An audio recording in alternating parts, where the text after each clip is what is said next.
If you were to take me out of context completely, to summarize my position, I would say I am pro-immigrant but anti-immigration. So in actuality, I think immigration can be a good thing in some circumstances. But, like all things, is water good or bad? Well, the Atlanteans definitely thought it was bad when it was crushing their civilization. But if you're, a thirsty man in the desert, then you're going to think water's an amazing thing. So it's all about, context, right? So, but whenever you see things like, oh, the anti-immigrant candidate, blah, blah, blah, the anti-immigrant, da, da, da, your little bunny ears should go up. Like, someone's trying to confuse me. Why don't they say anti-immigration? Because really, how many people really in Ireland these days, or in Europe, because there's a very common thing in Europe, which is being flooded with immigrants from other cultures. I don't think China would like that. I don't think, anyone really would like that. You look at, with Venezuelan refugees in other countries of South America, they don't like it. They're like, this is a big problem. What do we do? But Venezuela's a crazy situation, so slightly different. But no one really would think that it's fair to just have huge waves of other people coming in. Like, it's not just Europe. And so, but Europe, due to the whole colonialism thing, which was not the fault of the current Europeans, that's they were victimized by their governments in similar ways, um, especially in Ireland. But nonetheless, Europe finds it harder to say to no, you can't just come into our country. So pro-immigrant, anti-immigration. To elaborate on that a little bit, I like people. I think people are amazing. I teach English as a second language, so I've been doing almost 10 years, and so I've met like a huge number of people from other cultures. I like traveling in general as well, so I've met people through traveling. And yeah, I love learning other languages. I've learned little bits of other languages. I know quite a lot about other cultures. I'm always interested to learn more. Ask people where they're from. I like learning the more, expanding my geography. Um, I have imagined, oh man, like I've taught a bunch of Koreans, and I'm like, man, Koreans are awesome. It's so cool. Like they're different to Japanese. Japan's cool as well, but slightly different. And I could imagine myself being Korean and being like really proud of that. Being like, this is beautiful. This is amazing. I've imagined myself being Jewish and being proud of that. Being like, yeah, this feels cool. I've imagined myself being Arab and being like, yeah, wow, this is real graceful, cool, proud culture. It's really grounded and nice. Imagine my well, I was raised in Australia, and so with the Queen on my coin, and so for a while there, I was like, yeah, like proud of the flag with the Union Jack in the corner, and I still am Australian, and I'm still proud of Australia, but it's been developed since kind of coming to contact with my Irishness and realizing I'm also Irish, and now I live in Ireland, and so the Union Jack definitely has a different flavor now, but so the point is people from everywhere are really cool and really amazing. A minority of people are bad everywhere. They're mostly in the government. um, but yeah, like it's human nature, you have a small number of incredible people, a small number of terrible people, and then most people in the middle, like a bell curve, they're like, yeah, cool, cool people, not like, Gandhi or something, but yeah, cool, I like them, I fit in with them, whatever, you know, um, we can get on. And but you could have 100,000 amazing geniuses, and I don't want. Oh yeah, let's bring 100,000 geniuses into Ireland. It's like, well, where are we going to put these cool geniuses? They could be the coolest people ever, but but it's a housing crisis, and well, we're trying to revive Gaeilge, no? Like, uh, you know, uh, how would you say that? Conathis Phaedra, Lynn, uh, uh, and Gaeilge, a bheagwin, look at má tá, a lán ag teachtan seo. How are we meant to like, develop the language if there's a bunch of people coming in who are like learning English? And learning languages takes time, so like you can't just be, yeah, it'll be grand. Um, so pro-immigrant, people are really cool, but anti-immigration in the Irish context. At the moment. I think, and even so, I'd say business, probably some businesses, you want people coming in still to manage. If no one locally can do it, then okay, maybe there's an argument there. Maybe there's even, but maybe you'd say, well, actually, that business will be able to manage and it will be okay. And or maybe that business goes elsewhere, whatever. but actually it's more important that we just ground into who we are as Irish and that we need to just get the country back under control. But we need to talk about it, right? And it hasn't really been talked about properly. We need insights from all across the political spectrum. Um, and to think about it. And so the conversation hasn't really been happening properly. Um, and so yeah, so like for work, maybe there's an argument for some immigration. Families, some people are already here. You could make the argument that they should be, okay, go back to your family back home where you came from.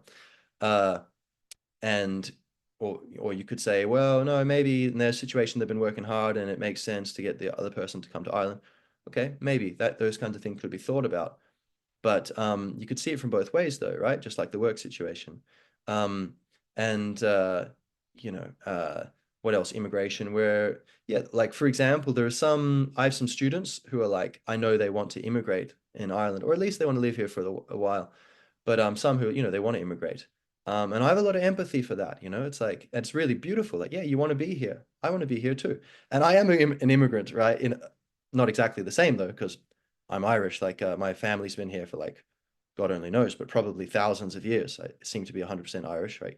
Um, and sure, we came from somewhere else as well, but it's like you put your blood, sweat, and tears into land, and the conventions of humanity is that becomes your property. And this is what we acknowledge with all the nations of the world. And Ireland, it's like an island, it's a very clearly defined territory.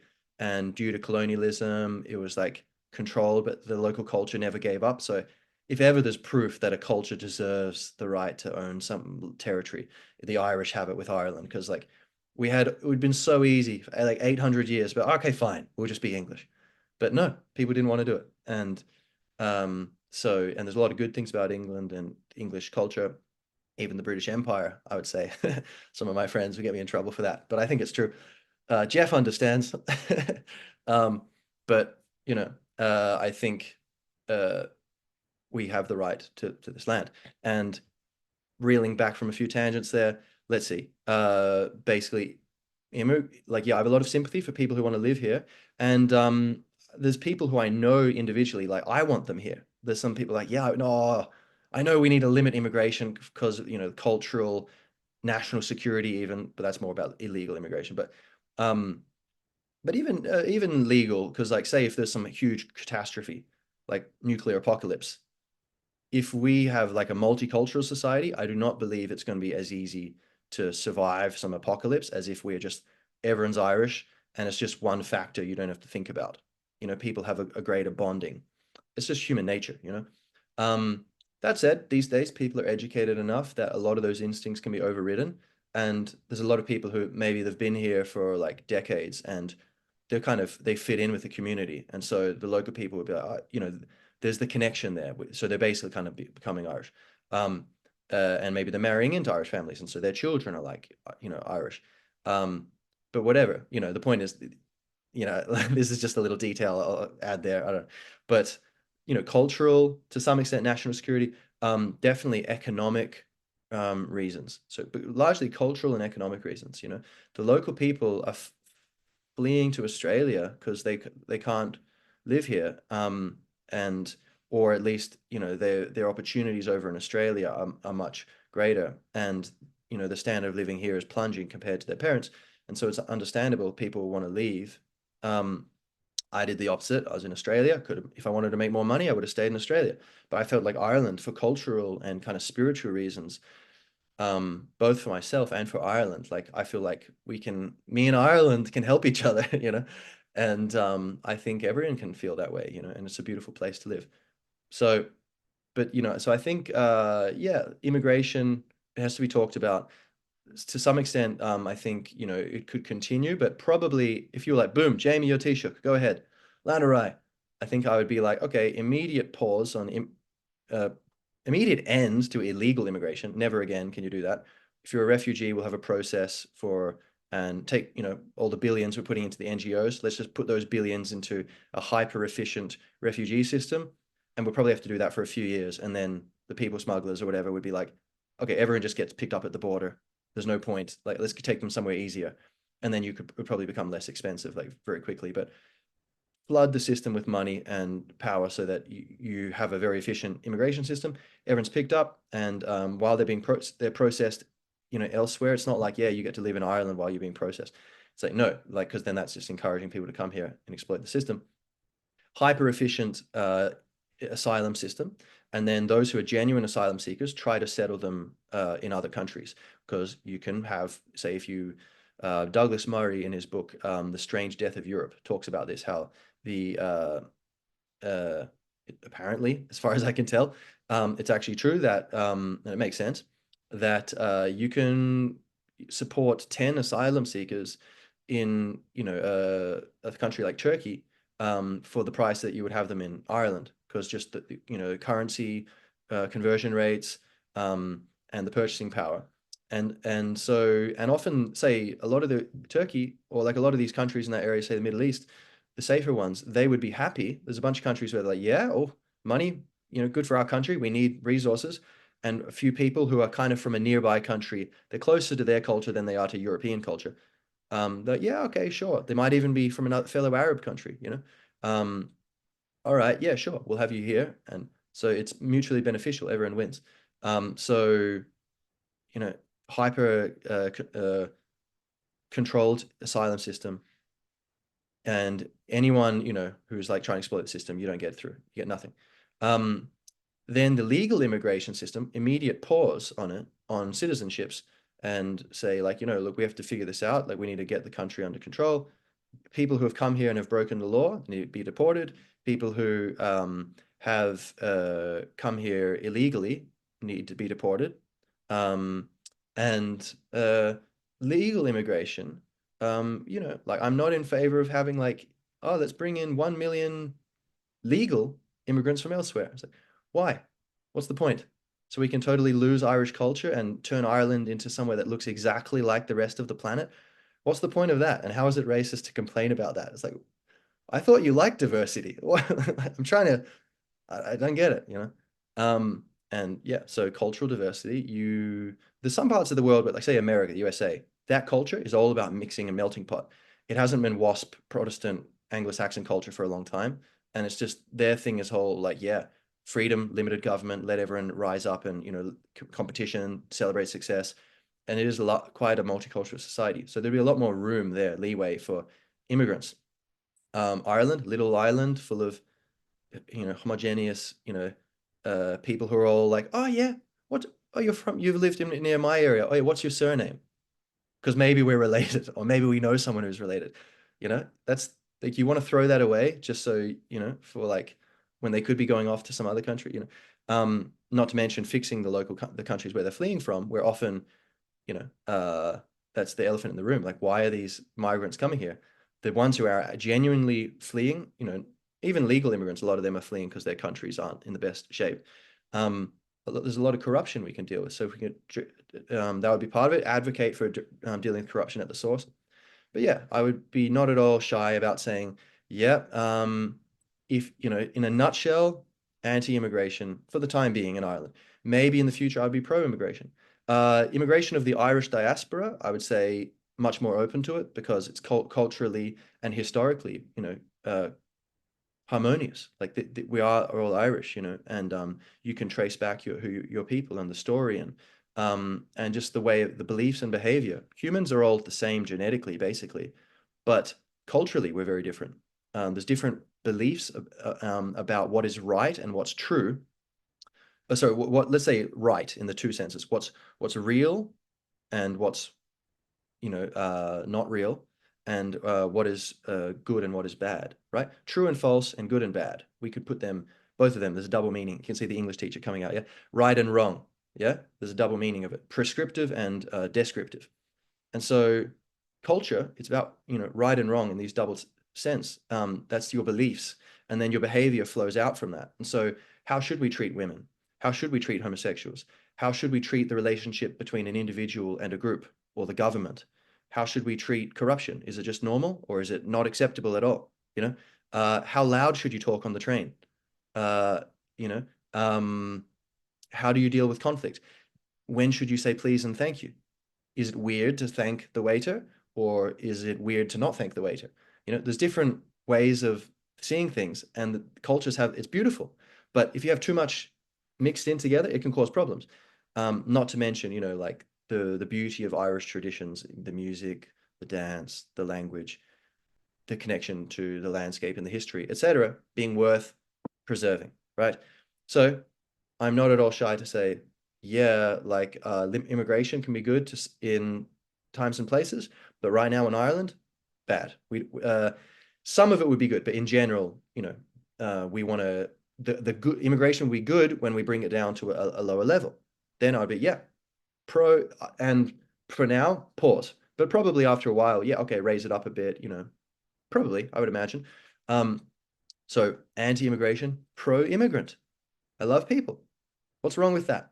You know, is that so bad? You know, and do you agree with me? Maybe you disagree with me, right? Why? You know, if you disagree, I'd love you to tell me, please. If it makes sense, I promise I'm going to change my mind. You know, I'm attached to the truth. Long ago, I suffered enough. I realized I need to just be attached to the truth. That's the easy way out of this suffering, you know. Let my ideas change with the wind of truth. My only bias is truth, you know, and I don't always live up to that, but I always try to. And that's enough. That gets you moving towards truth. And so, yeah, please, if you can free me from an illusion, please do so. Tell me, and I'd love to find out I'm wrong, because then I'll go, oh, I've just made some progress. Good. I've just corrected my perspective, my vision. So, please let me know if you disagree with me. But if you think I'm right, be like, oh yeah, I think he's right, actually. Think about this. Would you say what I'm saying? Would you talk to people like this? Or would you be afraid? And, you know, we need to start talking about this. And I think a simple way is like, look, I'm pro-immigrant, but anti-immigration at the moment. Or you might say, I'm pro-immigrant, but I think immigration is too high. I'm pro-immigrant and pro, you know, reducing immigration, you know?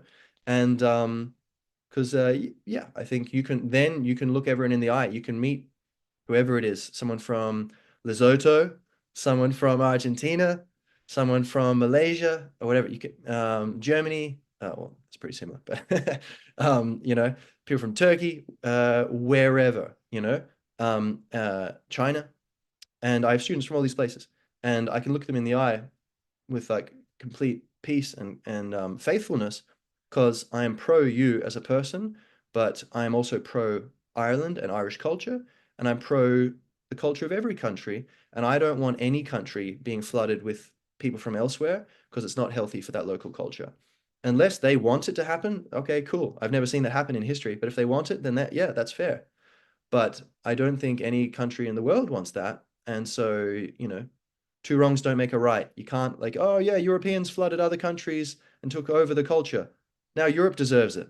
That's two wrongs, you know, two wrongs don't make a right. And anyway, Ireland didn't participate in that. Ireland was the first to get colonized. So anyway, pro-immigrant, anti-immigration, if you want to take me out of context. Enjoy. Gach Bannacht. Gora Mila Margwith.